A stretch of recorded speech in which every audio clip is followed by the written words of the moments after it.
Hi guys, sorry it's been a couple days since I've posted a video. I'm trying to do 3 a week. So I did go back to Bates Nut Farm last weekend with my mom for the dog show. We're back at the nut farm. Bates Nut Farm near San Diego in Valley Center. Just parking the car.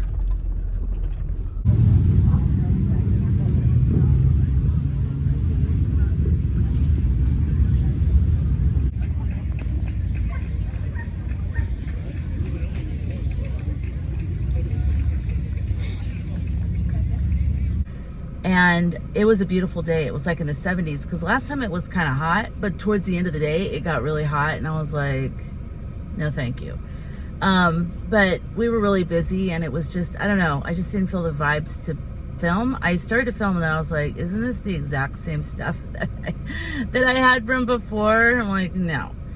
So anyways, I just wanted to like make a video while I am totally stressed out and possibly in the middle of like the beginnings of a panic attack, because I want to show that side of things too, and not just like, here's all the great things that are, you know, that I've realized. I also want to go, here's me freaking out. So I still have like huge projects right now. I have 3 really big projects that are all kind of like converging on the same time to be due, you know. And creatively, I feel like my energy is just being pulled in a different direction. And when you do creative work, it's extremely hard when that starts to happen, because there's not really a lot you can do. I mean, there's certain things you can do if it's at the beginning stages of that, or if it's a light version of that. Like I'll go on a walk, like a really long walk, and I'll listen to music or podcasts or something like that. That helps because it kind of gets you out of your stuckness. Go have fun, go out with friends, do something fun. Go do something creative in a different way than, like, let's say you're trying to design a website for a client or you're editing a video for a client. So then do something creative in another way, like go paint, physical with paint, you know, paint brushes and, you know, paint. Basically, I'm like with paint and paint brushes. Or like do something physical, like, I don't know, Zumba class, or go for a bike ride, go on a day trip, you know, grab a friend and go to a town nearby and just like go wine tasting or drink, I don't know what I'm trying to say, but the point is, that's what I'm saying. I'm in the middle of this like anxiety thing. So you can kind of shake it up a little bit, refill your cup with your creativity and kind of get back to what you need to do. But right now, the position I'm in is beyond all that, because it's like huge projects. One of them is the hugest. Second one is pretty huge. And the third one isn't really huge. But because of this drained out thing, it's like, it's huge to me, because it's like, oh my God, what am I going to do? I don't have any creative energy right now. Actually, you know what? I just remembered I have a 4th thing. But the 4th one, I'm not worried about it for some reason. It's interesting because it's creative also. So I don't know.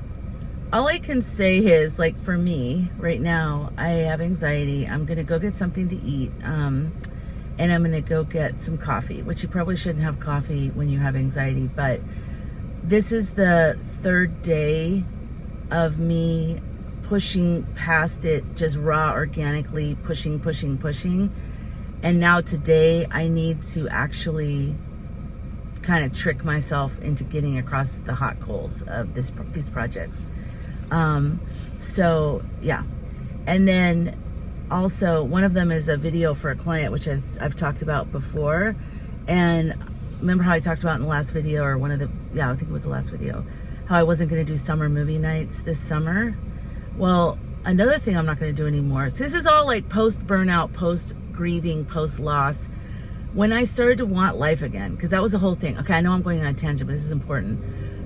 When Derek and Michael died, and a few other very key people, Christina Newman, Michael Borzuski, like there's just a few people in my life that were key and wonderful, Alex and Nene, that were key, incredible, wonderful, loving people in my life that all died around the same period of time. But mostly it was the shock and trauma of Derek dying and my brother dying. That was sort of like what blasted me out. And everything after that was just underneath that umbrella of shock and intense sadness. But I didn't want to live anymore. I was mad at God or the universe or whatever. I was mad. I didn't want to live.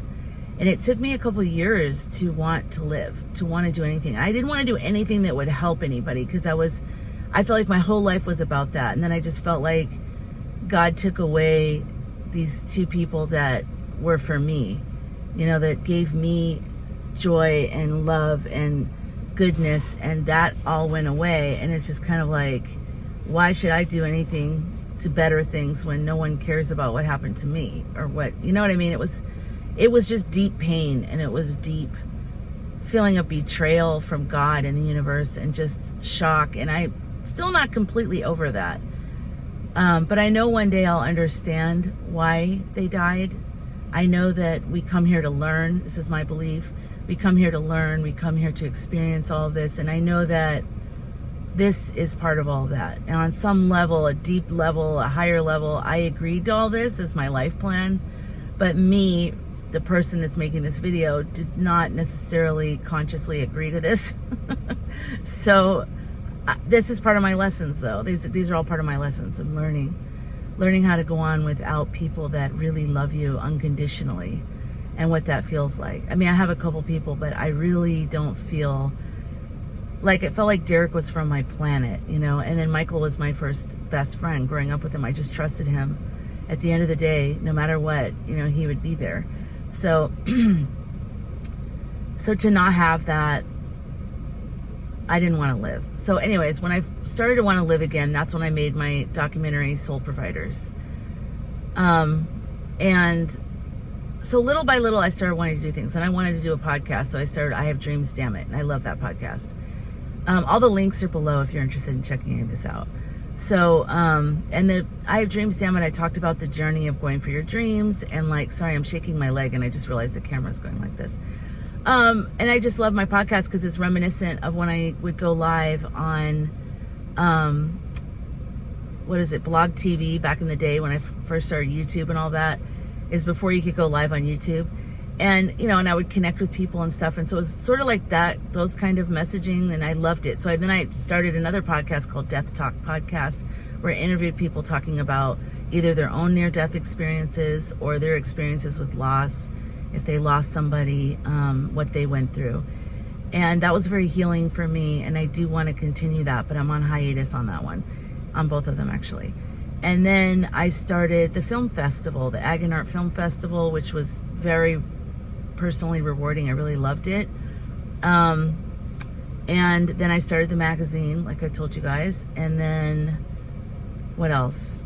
And all along I've been doing freelance work, video editing, mostly video and editing, video and podcast editing. So audio editing and video editing. I realized early on I don't like doing videos for clients. I had a very bad situation with the client where I was really burned by them, and my whole thing is you should be happy with it, but the problem with working with clients, and I know I'm all over the map right now, but I'm anxious, so maybe this will help somebody. Oh God, hold on. Okay, sorry, I got interrupted. Working with clients is tricky. Some people can do it, some people can't do it. Some artists, I should say, some creatives can do it. My hat's off to people who can do it. I cannot do it. A lot of times they don't know what's involved in something, so they don't really appreciate your work, really, because they don't really understand what it is, and that's why they're hiring you. But that becomes very draining, especially creatively, because it's just kind of like, I don't know. I'm going to do a whole video about that. And also I want to maybe even have a series teaching non-creatives how to work with creatives, because a lot of non-creative people are hiring creative people to help them with, editing videos, or doing their websites, or doing social media for them, or bigger things like painting a wall in their house, like a mural or something. But I keep getting interrupted. There's a way you can talk to people. Okay, I have to interject this because I'm watching back through the videos, and I want to say about client work. Truth be told, if I'm totally honest with myself, I actually don't like to make I don't like the challenge of making something that matches somebody else's expectation. Because I think most people don't know what they want in those situations. And as an artist, the biggest thing is trying to figure out how to listen to your own instincts and intuition, because you're channeling something, but you're also going off of like your own experiences and your what do you call it, like, you know, your learnings, all the things your talents, or I don't know, talents, just your life stuff. And I feel like that's why a person should be hiring you, because I think a lot of people who aren't creative, they just treat creativity like it's something you order off of a menu. Like, I want a website, you know, and they don't even really know what they want. And like, if you're lucky, it's really like, who knows? Sometimes you just throw it out there and they're like, yeah. Sometimes you give them something they didn't ask for and they love it. Sometimes you give them exactly what they described, exactly. And they even admit it and they go, this is exactly what I wanted. And you're like, yes. And they're like, and I don't like it. And they realize by seeing it that they don't like it. So there's a dance that goes on, okay? It is not straightforward. It is not like, I want a blue wagon, and you build them a blue wagon. They're like, I want something that feels like a blue wagon, but it's really orange and isn't even really a wagon. It's a hot air balloon, but it's not really a hot air balloon. It's my best friend, you know, and you're just like, okay. And you're just, you know, it's true though.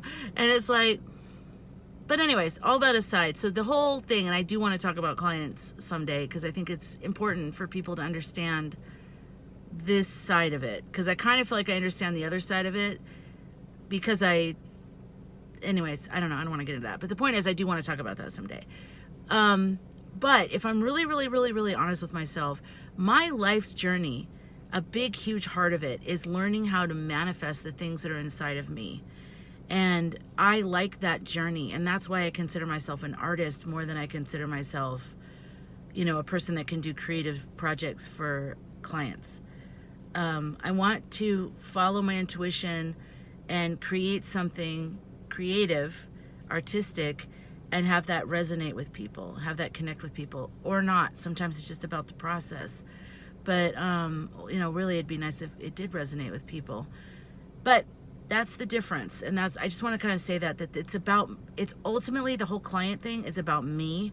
And I think because I kind of got burned working with a client that didn't even give me an ounce of respect and was really awful and lied to me, and just, it burned me away from even being able to do it, sort of, you know what I mean? So I'm actually grateful now in that situation, because had she not done that, I might still be like up to my eyebrows with client work. But because of that, I've not taken on any new client work in a while.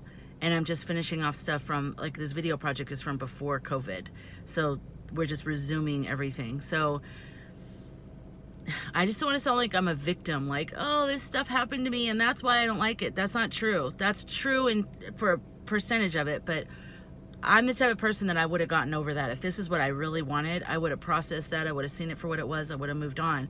But ultimately, I just really don't aspire to create things that other people try to describe to me. It's just not, maybe when I was younger, because I was practicing things, but now I'm really honing in on my own gifts and my own creativity and my voice. Ultimately, it's my voice. My voicings need to be mine, and I need to put those into the world. So just want to clarify that. So back to the video. Bye.